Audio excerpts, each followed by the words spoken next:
আসসালামু আলাইকুম। বাংলার সংবাদে সবাইকে স্বাগত জানাচ্ছি। আমি নাইম ফাথুম মুবিন। সংবাদ শিরোনাম। বাংলাদেশের সর্বশেষ গুরুত্বপূর্ণ আপডেট সংবাদে আপনাকে স্বাগত। শুরুতেই সংবাদ শিরোনাম, পরে বিস্তারিত। প্রথমেই জানাবো শেখ হাসিনা দেশে ফেরা নিয়ে যা জানালো ভারতের পররাষ্ট্র মন্ত্রণালয়। চলতি বছরের ডিসেম্বরের মধ্যে দেশে ফেরার কথা জানিয়েছেন বাংলাদেশের সাবেক পলাতক প্রধানমন্ত্রী শেখ হাসিনা। সম্প্রতি আন্তর্জাতিক সংবাদ মাধ্যম রয়টার্সকে এক তথ্যে এসব কথা জানিয়েছেন তিনি। তার এমন বক্তব্যের বিষয়ে ভারতের পররাষ্ট্র মন্ত্রণালয়ের মুখপাত্র রণধীর জয়ছাল এক সাংবাদিকদের প্রশ্নের মুখোমুখি হয়েছেন। তিনি এই ব্যাপারে বলেছেন যে এই ব্যাপারে আমাদের দৃষ্টিভঙ্গির কোনো পরিবর্তন হয়নি। শেখ হাসিনা এখন আর আইনগত বাংলাদেশের প্রধানমন্ত্রী নয়। তিনি চাইলেই দেশে ফেরত যেতে পারবেন না। এ ব্যাপারে ভারত আর বাংলাদেশের কোনো কথাই হয়নি। যা বলেছে শেখ হাসিনার সেটি ব্যক্তিগত কথা, এটি নিয়ে ভারত কোনো দায় নিতে পারবে না। এদিকে বন্যায় ক্ষতিগ্রস্ত ৪৩ জেলা, ডুবেছে ১,১৪,০০০ হেক্টরের ফসল। দেশজুড়ে টানা অতি ভারী বর্ষণ এবং বৃষ্টির ফলে এ পর্যন্ত ৪৩টি জেলায় কৃষিখাতে ক্ষতি হয়েছে ১,১৪,৭২৩ হেক্টর ফসলের জমি। এরই মধ্যে সবথেকে বেশি ক্ষতিগ্রস্ত ১৪ জেলার জমির পরিমাণ ১,০৭,৪২৫ হেক্টর। এরপর জানাবো সংসদে শিক্ষামন্ত্রী বললেন পদার্থবিজ্ঞান, হিসাব বিজ্ঞান, যুক্তিবিদ্যা প্রথম পত্র পরীক্ষা ফেরে নেওয়া হবে।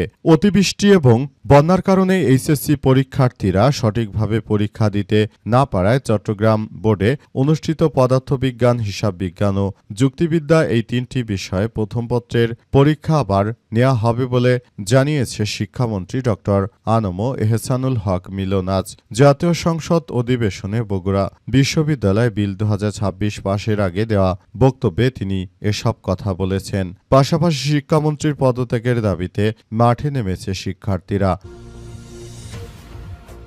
এবারে জানাবো যারা জনগণের টাকা আত্মসাৎ করবে না তাদের হাতেই নগরীর দায়িত্ব দিতে হবে বললেন সেলিম উদ্দিন। জামাত নেতা সেলিম উদ্দিন জানিয়েছেন যে আমরা বাংলাদেশটাকে এক নতুন অধ্যায়ে সাজাতে চাই।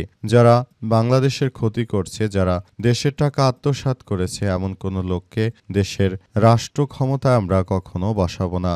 যাদেরকে আমরা ক্ষমতায় বসিয়েছি অবশ্যই তাদের ব্যাপারগুলো আমাদেরকে খুব সুন্দরভাবে পর্যবেক্ষণ করতে হবে। যদি তারা এই বিষয়গুলো এভাবেই চালিয়ে নেয় তাহলে ভবিষ্যতে এটি আমাদের জন্য এক ভয়াবহ বিপর্যয়কর পরিস্থিতির দিকে ঠেলে দিবে। তাই বিষয়গুলো নিয়ে আমরা সবাই খুবই সতর্ক অবস্থানে রয়েছে। আর কোনো চাঁদাবাজ, রাহাজানিকারক সন্ত্রাসীদেরকে ভোট দেব না।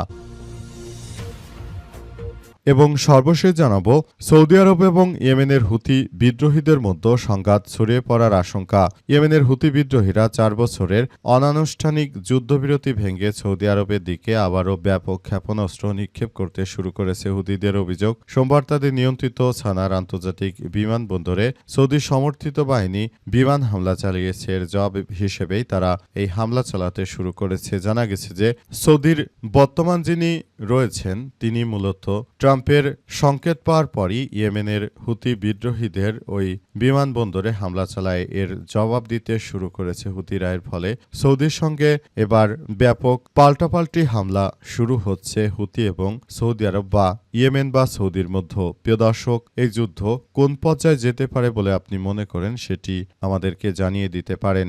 এতক্ষণ শুনছিলেন সংবাদ শিরোনাম, এবারে বিস্তারিত। তবে তার আগে বন্ধুরা অনুরোধ থাকবে এই সংবাদটিতে একটি লাইক দিন। এই চ্যানেলে আপনি নতুন হয়ে থাকলে আমাদের সংবাদটি দেখতে দেখতে চ্যানেলটি সাবস্ক্রাইব করে রাখুন। কমেন্ট করে বন্ধুরা আপনার মূল্যবান মতামত জানিয়ে দিন আপনি বিশ্বের কোন দেশ থেকে বা বাংলাদেশের কোন স্থান থেকে আমাদের সংবাদটি দেখছেন এবং শুনছেন। আর বন্ধুরা সংবাদটি আপনার সোশ্যাল মিডিয়া ফেসবুকে শেয়ার করে বন্ধুদেরও দেখার সুযোগ করে দিন। গাজা যুদ্ধে আপনি যদি নিরীহ ফিলিস্তিনিদের ভালোবেসে থাকেন বন্ধুরা কমেন্টে ইয়েস লিখে পুরো বিশ্ববাসীকে আমাদের এই তাজা আপডেটটি দেখার সুযোগ করে দিন। এবারে বিস্তারিত। যারা জনগণের টাকা আত্মসাৎ করে তাদের হাতে নগরীর দায়িত্ব দেব না বললেন সেলিম উদ্দিন। জামাত নেতা সেলিম উদ্দিন জানিয়েছেন যে বিএনপির নেতৃত্ববৃন্দরা তারা মূলত দেশের টাকা আত্মসাৎ করেছে, যারা মূলত দেশটাকে তছনছ করে দিয়েছে, চাঁদাবাজি, রাহাজানি, সন্ত্রাসী, এমন কোনো কাজ নেই যেটা তারা করেনি। তাদের হাতে আমরা আগামীতে নগরীর দায়িত্ব দেব না। আগামী জাতীয় সংসদ নির্বাচন নয়, বরং মেয়রের নির্বাচনে সেলিম উদ্দিন তিনি ঢাকা মহানগরী থেকে তিনি মেয়রের পদে নির্বাচন করবেন। সুতরাং বিষয়গুলো খুবই গুরুত্বপূর্ণ একটি অধ্যায় হিসেবে দাঁড়িয়েছে। তাই এই বিষয়গুলো নিয়ে তিনি আরও জানিয়েছেন যে আমি বলতে চাই এখনই সময়, এখনই জনগণকে বুঝতে হবে যে তাদেরকে আসলে ভোট দেওয়া চলবে না। তারা দেশের জনগণের বিরুদ্ধে যে ধরনের মুনাফিকি কার্যক্রম শুরু করেছে, তারা আসলে রাষ্ট্র কাঠামো যেভাবে ধ্বংস করেছে, তাদেরকে এদেশের জনগণ কেউই ভোট দেবে না। দেশটাকে সুন্দরভাবে পরিচালিত করতে হলে আমাদের সবাইকে খুব গুরুত্ব সহকারে কার্যক্রম চালিয়ে যেতে হবে। বিষয়গুলো আমরা ভেবেই আসলে এগিয়ে যাচ্ছি। আগামীতে সুন্দর ও সমৃদ্ধির একটি রাষ্ট্র কাঠামো আমরা গড়ে তুলতে চাই, যেখানে কোনো সমস্যা থাকবে না। চাঁদাবাজ, রাহাজানিকারক, সন্ত্রাসীদের হাতে কেউ ক্ষমতা দিবে না বলে জানিয়েছেন সেলিম উদ্দিন। তিনি বিষয়গুলো নিয়ে খুবই গুরুত্ব সহকারে কার্যক্রম চালিয়ে যাওয়ার ব্যবস্থা গ্রহণ করেছেন। সেলিম উদ্দিন জানান যে কোনো মূল্যে এই চাঁদাবাজ, রাহাজানিকারক ও সন্ত্রাসীদের বিরুদ্ধে আমাদের সবাইকে মাঠে নামতে হবে। আমরা কোনো ধরনের চাঁদাবাজ, সন্ত্রাসীদের হাতে রাষ্ট্র কাঠামো দেব না। তারা দেশটাকে আবারও ওলটপালট করে দেওয়ার যে ষড়যন্ত্র শুরু করেছে, সেটি আর হতে দেওয়া হবে না বলে জানান সেলিম উদ্দিন। শেখ হাসিনা দেশে ফেরা নিয়ে যা জানালো ভারতের পররাষ্ট্র মন্ত্রণালয়। চলতি বছরের ডিসেম্বরের মধ্যে দেশে ফেরার কথা জানিয়ে বাংলাদেশের সাবেক প্রধানমন্ত্রী শেখ হাসিনা তিনি রয়টার্সের কাছে একটি সাক্ষাৎকার দিয়েছেন। সেখানে তিনি বলেছেন যে চলতি বছরের মধ্যেই তিনি নাকি দেশে ফেরত আসবেন, তাই তার নেতাকর্মীদের সবাইকে সেভাবে প্রস্তুতি নেয়ার কথা জানিয়েছেন শেখ হাসিনা। কিন্তু ভারতের পররাষ্ট্র মন্ত্রণালয়ের মুখপাত্র রণধীর জয়সওয়াল তিনি জানিয়েছেন যে বাংলাদেশের পলাতক প্রধানমন্ত্রী শেখ হাসিনার ব্যাপার নিয়ে আমরা কোনো কিছুই জানি না। তিনি রয়টার্সকে কি বলেছেন কিংবা কবে তিনি ফেরত যাবেন সে বিষয়টি সম্পর্কে আমরা কোনো কিছুই জানি না, বরং আমরা বিষয়গুলো আপনাদের মুখ থেকেই মাত্র শুনলাম। যে সাংবাদিকরাই প্রশ্ন করেছিলেন তাদেরকে জানিয়েছেন রণধীর জয়সওয়াল আরও জানিয়েছেন যে আমি বিষয়গুলো শুনেছি এবং এগুলো নিয়ে বলতে চাই। এসব বিষয় নিয়ে আমাদের রাষ্ট্র এবং সরকার রয়েছে, তারা যথাযথভাবে বলতে পারবে এসব বিষয় নিয়ে। আমাদের পররাষ্ট্র দপ্তর থেকে কোনো কিছু নেই। সুতরাং এগুলো নিয়ে যারা মিথ্যাচার করার চেষ্টা করছে তাদেরকে বলবো আপনারা যথাযথভাবে সত্য কথা বলুন এবং বাংলাদেশের বর্তমান যারা স্বাধীন ও সার্বভৌম সরকার প্রতিষ্ঠিত করেছে সেই বিএনপির সঙ্গে আমরা যথাযথভাবে কাজ করছি, তাদের সঙ্গে আমাদের ইন্টারনাল এক্সটার্নাল কোনো সমস্যা নেই। সুতরাং শেখ হাসিনার বিষয় নিয়ে আমরা কোনো তথ্যই বলতে পারছি না। মুখপাত্র রণধীর জয়সওয়াল সাংবাদিকদের জানান এই ব্যাপারে আমাদের দৃষ্টিভঙ্গির কোনো পরিবর্তন হয়নি। ইস্যু আইনগত ব্যাপার, এটা অনুযায়ী ব্যবস্থা নেবে বাংলাদেশ সরকার। শেখ হাসিনা চাইলেই দেশে ফেরত যাবে না যাবে সেটি সেই বলতে পারে। আমরা এ ব্যাপার নিয়ে তেমন কোনো কথাবার্তা বলতে ইচ্ছুক নই। বন্যায় ক্ষতিগ্রস্ত ৪৩ জেলা ডুবেছে ১,১৪,০০০ হেক্টর ফসল। দেশজুড়ে টানা বৃষ্টিপাতে এ পর্যন্ত ৪৩টি জেলার কৃষিখাত ব্যাপক ক্ষতিগ্রস্ত হয়েছে। আজ এসব এলাকায় মোট ১,১৪,৭৭৩ হেক্টর জমির ফসল ক্ষতিগ্রস্ত হয়েছে। এর মধ্যে সবচেয়ে বেশি ক্ষতিগ্রস্ত ১৬ জেলার জমির পরিমাণ ১,০৭,৪২৫ হেক্টর।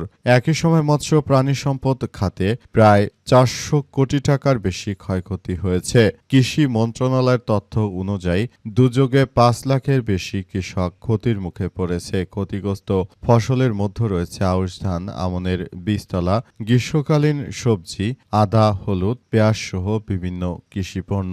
মোট ক্ষতিগ্রস্ত জমির মধ্যে ৭৯,৫০০ হেক্টর আউশ ধানের ক্ষেত, ১০,৫০৪ হেক্টর আমনের বীজতলা এবং ১৭,৮০০ হেক্টর গ্রীষ্মকালীন সবজির জমি রয়েছে।